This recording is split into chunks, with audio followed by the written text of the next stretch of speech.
Hello, I'm Brian Boyer, and this is the King of Horror Stephen King book tag, which I saw on a YouTube channel called Sin's Book Nook. That's SYN apostrophe S Book Nook. Sin has a really cool channel, and you should definitely check her out. Question one: how did you get into reading Stephen King? I was locked up in a juvenile prison in 1989 when I was 16, a place called the Salem Industrial Home for Youth in Salem, West Virginia. And there was a correctional officer there named Moscar, an Italian dude who happened to be a huge horror fan. He asked me if I like to read, and I was like, I know how. He was like, I know that, smartass, but if I bring you a book, will you read it? And I was like, yeah, what the fuck else am I going to do? So he brought me a Stephen King collection and a Stephen King novel the next day, Night Shift and Pet Cemetery, and I read them both that day because in Salem, you did not have a cellmate and you had your own light switch, so you could stay up and read all night if you wanted to. So that's what I did. I read the collection that day and the novel that night. And I have been a Stephen King fan ever since. 2, what was the first Stephen King book you read? The collection, Night Shift. 3, have you read a Stephen King book published the year you were born? No. I was born in 1973, so I am 50 years old. And Stephen King's first book, Carrie, was published 1 year later in 1974. So Carrie is 49 years old. So yeah, I'm 1 year older than Stephen King's oldest novel, or oldest book.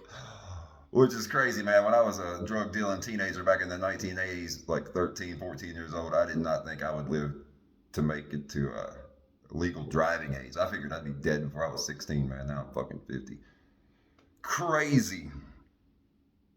4, which of his books do you prefer to collect? Hardcover editions, paperbacks, or it doesn't matter to you? Uh, I read everything digitally. I've been reading digital books exclusively since 2011. I haven't read a physical book in like 12 years, so I don't collect books except on my Kindle. 5, how many of his books are on your bookshelf? Again, I have no bookshelves. The last house I sold in West Virginia, that was 10 years ago in 2013, was completely full of fucking books, man. It's right beside my brother's restaurant on Harper Road in Beckley, West Virginia. Mickey's Pizza, that's my brother's restaurant. If you're ever in that area, stop by and tell him I said hello. But anyway, when he found out I was leaving the state of West Virginia, he was like, well, man, if you're leaving, you going to sell that house? I was like, yeah. He's like, well, I want to buy it, man, because I don't want anyone moving into the house right beside my restaurant. So he just wrote me a check for the house, and I just threw it on top of all the money I already had in savings. I still have money in savings from 1991. That's a long story. I have an autobiography available at Amazon if you're interested in all that crazy shit. But anyway, I told my brother, I was like, well, dude, I'm not taking all those books, man, because that house was full of fucking books, man. My friends called it the Library of the Damned. I mean, there were like thousands of books in that motherfucker. All of it was dark shit you could imagine. But anyway, my brother was like, that's okay. Monique will just have a book sale. Monique's his wife. That's what they did. They advertised a book sale, and then they told interested people to inquire at the restaurant next door. They would come to the restaurant, and my brother would give them a trash bag for $5 and tell them to just go to the house next door and cram as many books into that motherfucker as they could. And that's how they got rid of all those books. 6, Stephen King is known for long and gory novels. Which of his novels was tough for you to read? Pet Cemetery, man. Damn, when I was 16 in that jail cell, that shot me to pieces, man. And of course, I had no children at age 16. I was not a parent.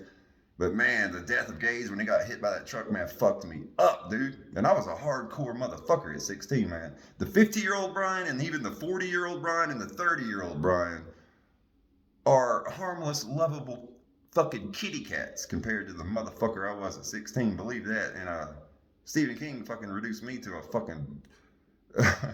he fucked me up with Pet Cemetery. It's a brutal novel, let's put it that way. But I loved it. 7, have you ever DNF'd or not finished a Stephen King book? No, I have not. 8, have you read his books in publication order? No, I have not. I've read all of his books, but not in publication order. 9, what Stephen King books would you like to read but haven't read yet? There are none. As far as I know, I've read every book Stephen King has ever published. 10, name a book he has written that other people liked but you didn't. I don't know how to answer that. There's really no Stephen King books I can say I disliked. I mean, I think they're all way too long, of course. But I mean, sometimes you just got to slog through a whole lot of boring pages to get to some really good stuff. But you're going to find some magic in all of it. I mean, that's what makes Stephen King Stephen King. I mean, there's going to be something really good in everything he writes. Just a lot of it's way too long, in my opinion.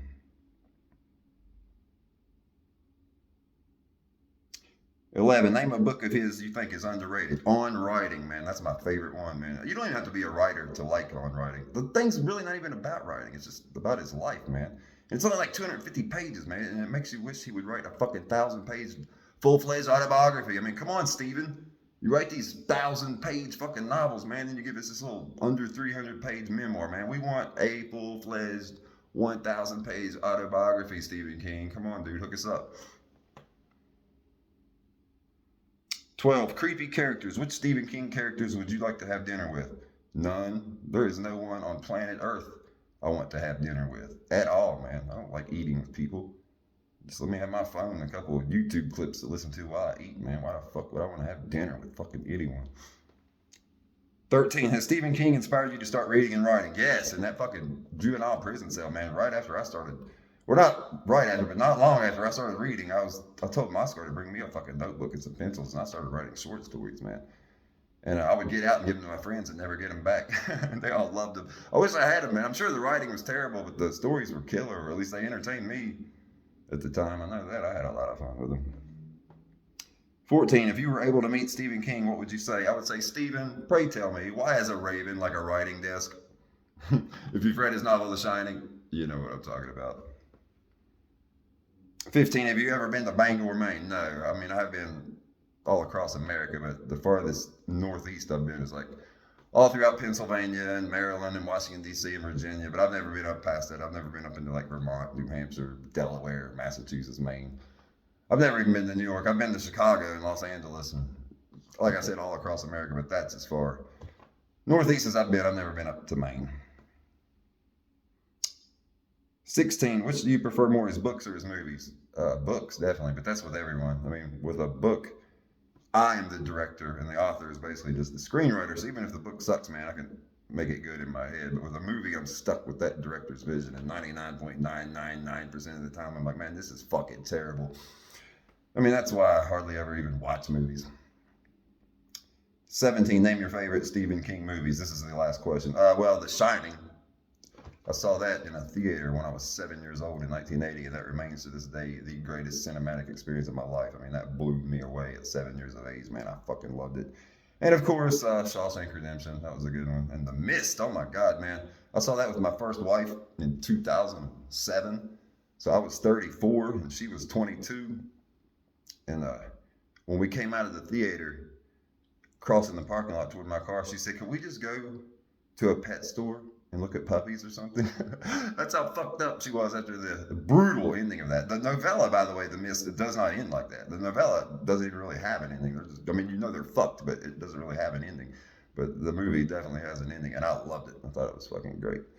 But yeah, I had to take Jennifer to a nearby pet store to help her get over the trauma of that adaptation of Stephen King's novella, The Mist. Anyway, that's all. I hope you enjoyed my Stephen King book tag video. Have a nice night.